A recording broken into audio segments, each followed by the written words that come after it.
breathing properly. Did you know how you breathe can actually impact on your digestion? This might all sound a bit far-fetched, but actually the way we take air into our body and out of our body is a result of how we're feeling and can actually influence how we're feeling. IBS is a stress-sensitive disorder, but knowing that doesn't help you manage it unless you know some ways to bring your stress levels down.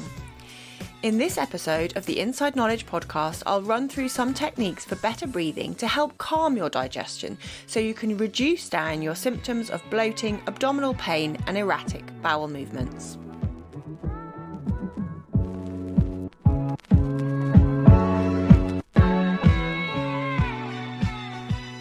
Hello, welcome to episode 48 of the Inside Knowledge podcast for people with IBS. I'm Anna Mapson. This episode is all about some breathing techniques and things that you can put into practice to improve your levels or your experience of stress. IBS is not necessarily related to stress, although in many people, the psychological stress of having IBS can also then contribute to worsening of symptoms. So it's almost like it exacerbates the symptoms that you would have had from another reason. But sometimes people's IBS is purely down to stress and how they are rushing around in life, not really stopping, eating on the go, feeling very anxious repeatedly again and again, day after day.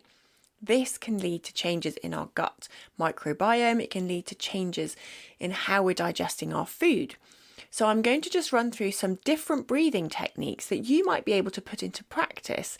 Now, what I'm not saying in this episode is just do these and your stress will melt away, because although that would be lovely, it's probably not realistic. But what you might be able to do is help manage your experience of the stress. So it won't necessarily make your stress go away. It won't necessarily change your relationship with your anxiety. But if you've got a few techniques and just to feel more confident, like to feel that you've got some tools in your toolbox that can help you manage your stress. When we are feeling very stressed, it can have a big impact on how sensitive our digestive system is. So you might find you feel more pain, you notice more sensations in your digestive system when you are feeling more stressed. Stress can also affect our gut motility, so it can speed it up or slow it down. It can affect the secretion of digestive enzymes and stomach acid. It can also affect the permeability of the lining of your gut, so whether things can escape through into the tissues around the gut. And there's a strong correlation with our immune function that lives in the mucosa. That's like the mucus lining of the gut. And there's a correlation between this immune system activation and stress. So there's lots of reasons for improving your stress levels if you feel like that might have a connection to your symptoms. This might not be the cause of your IBS, however, it can be a cause of a flare-up or a cause of a worsening of your symptoms in that moment. And the way breathing interacts with this is that sometimes when we are feeling stressed, we can be holding our breath, like really just not breathing out. A lot of people do this when they're working, like really concentrating, and it can become a habit. It tells the body that there is some sort of problem, and without you realizing it, you could be making your body feel more stress by this shallow breathing that comes more frequently when we are in a state of anxiety or worry. We're breathing just in the top half of our chest, and this can then stop the activation of the parasympathetic nervous system. That is our relaxing nervous system that helps us feel safe and calm.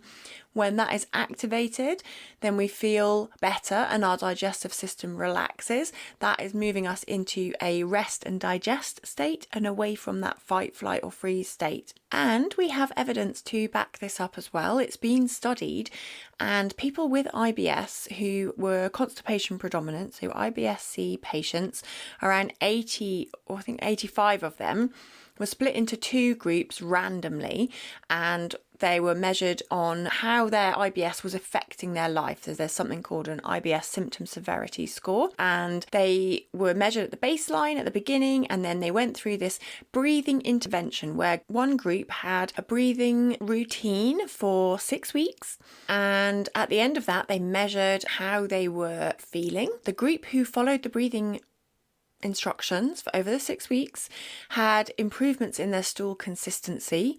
They had more spontaneous bowel movements, and this was the only thing that had changed. So the control group and the group who had the breathing were exactly the same at the start. There was no difference really in their type of symptoms. And remember, these are people who had constipation predominant, so they want more bowel movements, but it was basically regulating their digestive system. And I just think this is really interesting that nothing else was changing for these people except that they were practicing this breathing. What's interesting is that they didn't only improve the actual symptoms of how often they were going to the toilet, but they also reduced the feelings of sensitivity and how much they could tolerate. We know that breathing, deep breathing, is used a lot in pain management, and so the really uncomfortable feelings of being so full and needing to go to the toilet and not being able to pass that stool can be really awful for a lot of people with constipation predominant symptoms. So if there's a way that you can tolerate those symptoms and even get some significant improvements in the actual way that you're going to the toilet, this is definitely worth looking into, I think. So I'm going to go through 5 different breathing techniques and then a little bit of an exploration over tapping as well, which is sometimes called emotional freedom technique, and just run through a little bit about what that is and how it might be able to help you. So firstly, the basic deep breathing is it's called diaphragmatic breathing. It's using this wall of muscle that runs across our torso underneath the lungs, and it helps to expand your lungs. So a good way to measure whether you are doing diaphragmatic breathing is to sit up straight, or you can lie down on the floor, which is the best way to do it really, because then it's sort of more relaxing. Place one hand on your chest and the other hand on your tummy, and then you slowly inhale through your nose and try and feel your stomach expanding. So you don't just want to inhale and feel your chest move and feel your lungs expanding. You actually want to draw down that diaphragm, draw down the muscle to help yourself expand your lungs, but going deep into your belly. And then you're going to slowly exhale out through your mouth. So this way you're slowing down the breath, extending the exhalation, but also making sure that you're just using the right muscles when you're breathing. The other benefit to this is that actually that movement inside your body of breathing in and pushing down with that diaphragm is actually helping to give yourself a little internal massage on your insides, which can really help. And also remember, we're activating that vagus nerve, which is helping calm the connection between the gut and the brain. So once you've got that technique right and you're just doing that deeper breathing, like really using the right parts of your body, then we can get into some specific techniques. So one way to kind of really focus your mind and calm down is to do alternate nostril breathing. So how we do it is you sit up comfortably with your back straight and you close your right nostril with your right thumb and inhale in up through your left nostril. Then you close your left nostril with your right ring finger and exhale down out through your right nostril. So you're kind of going in on one side, out on the other side. So you put your hand in front of your face and just use your fingers and your thumb to close and open the alternate nostrils. Part of the way this works is that you're using your mind to just focus on something quite basic, which can help to block your mind from thinking about a lot of stress and the stressful things. And also studies have shown that practicing alternate nostril breathing regularly can actually help to lower your heart rate, help with your blood pressure, and also improving memory and concentration. So there is some evidence about using this type of breathing, and I think it's good for your digestion as well. Another variation on breathing is called box breathing. So you imagine that you're tracing an outline in your mind going up the side of a box, across, down and around, and what you're going to do is breathe in for 4, hold for 4, breathe out for 4, hold for 4, breathe in for 4. So it's very slow but even breaths. Now this is just one way you're pausing at the inhalation and exhalation point before you change over and just retaining that breath. So you're imagining in your mind tracing an outline and breathing in through your nose, hold your breath and then breathing out through your mouth, and then hold your breath, and again, and just repeat. Another alternative version of this would be something called 4-7-8 breathing. So you're breathing in through your nose for a count of 4, holding your breath for a count of 7, and then exhaling completely for around a count of 8. So the exhalation is twice as long as the inhalation, and you've got that little pause in the middle. And then the fifth example that I wanted to share with you is back to the basic belly breathing, like that diaphragmatic breathing we talked about at the beginning, but this time you're doing it with some visualization and actually using your mind to imagine, a cool, calming colour seeping through you, or just gently as you're exhaling, like visualising all that tension and stress just floating away. And when you're breathing in like calm, healing, powerful breaths. Those are a few breathing techniques that you can try. Just pick something that works for you. It doesn't really matter exactly how you do it. What matters is that you are able to use it without stressing yourself out, and that you're finding it does bring you some level of calm. Now, the other thing I mentioned in my intro is that I want to talk a little bit about this emotional freedom technique, or sometimes it's called tapping. It's a mind-body technique that combines sort of ancient Chinese acupressure and modern psychology or psychological support.